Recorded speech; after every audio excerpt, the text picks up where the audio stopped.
ঠিক যেমনটা তোমরা জানো, আমরা ৪ জন গত ৫ই আগস্ট ২০২৫ বর্ষার সময় হাওড়া থেকে হিমাচল প্রদেশের উদ্দেশ্যে রওনা দিয়েছিলাম। শুধু শুনেছিলাম যে হিমাচল প্রদেশ বর্ষার সময় কতটা ভয়ঙ্কর হতে পারে, কিন্তু এবার তার স্বচক্ষে অর্থাৎ বাস্তব অভিজ্ঞতা অর্জন করলাম হিমাচলে গিয়ে।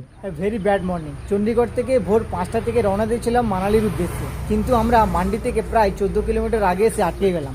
গত ৩০ ঘন্টা থেকে ভলভো বাস পুরো বন্ধ রেখেছে, যেতে দিচ্ছে না, কারণ মাল্টিপল জায়গায় ল্যান্ডস্লাইড হয়েছে, যার জন্য কিন্তু বন্ধ রেখেছে। আমরা অন্তত সেফলি, মানে এখনও পর্যন্ত সেফলিভাবেই জার্নিটা হয়েছে, কিন্তু এখানে এসে আমাদেরকে কিন্তু আটকে দিয়েছে। এখন এখানে আমরা রয়েছি, কতক্ষণ পর কিন্তু এই রাস্তা ওপেন হবে সেটাও কিন্তু এখন জানা নেই। এখন আমরা অপেক্ষা করছি।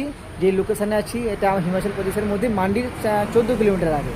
সত্যি কথা বলতে হিমাচলের ট্রাফিক জ্যাম সম্বন্ধে এক চুল ধারণা ছিল না, কিন্তু এখানে গিয়ে বুঝতে পারলাম যে হিমাচলের ট্রাফিক জ্যাম কতটা ভয়ঙ্কর হতে পারে। বৃষ্টির মধ্য দিয়ে এরকম ল্যান্ডস্লাইড জোনের মধ্য দিয়ে আমাদেরকে রাস্তা পার হচ্ছে, দেখেই তো আমার পুরো ভেতরটা পুরো শুকিয়ে গেছে। আমাদের আসার কিছুক্ষণ আগে এইসব ল্যান্ডস্লাইড জোনগুলো পরিষ্কার করে ওয়ান ওয়ে ট্রাফিক পাস করা হয়েছে, যাতে গাড়িগুলো স্বাভাবিকভাবে চলতে পারে। এটা কিন্তু ন্যাশনাল হাইওয়ে, বুঝতে পারছো ন্যাশনাল হাইওয়ের অবস্থা কেমন হয়েছে।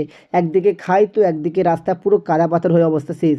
মান্ডিকে পেছনে ফেলে মানালির দিকে যতই সামনে এগোতে থাকি ততই বুঝতে পারি যে আমাদের ৬ ঘন্টার রাস্তা কেন ২৪ ঘন্টা লেগেছে। ঠিক এইরকমই বড় বড় পাহাড়গুলো ভেঙে রাস্তার মধ্যে এসে হুড়মুড়িয়ে পড়েছিল, যার জন্য রাস্তাগুলো কিন্তু সম্পূর্ণ বন্ধ ছিল এবং প্রচণ্ড পরিমাণে কিন্তু ট্রাফিক জমেছিল, যেগুলো ৬ ঘন্টার জায়গা আমাদের সময় লেগেছিল ২৪ ঘন্টা। যদিও পরে ওয়ান ওয়ে ট্রাফিকের মাধ্যমে রাস্তা কোথাও ওপেন হয়েও যায়, তারপরেও কিন্তু আমরা গিয়ে ফেসে গেছিলাম এই যে টানেল, এই টানেল যার মধ্যে আমরা কিন্তু না খেয়ে না দিয়ে পুরো টানা ৬ থেকে ৭ ঘন্টা আটকে ছিলাম।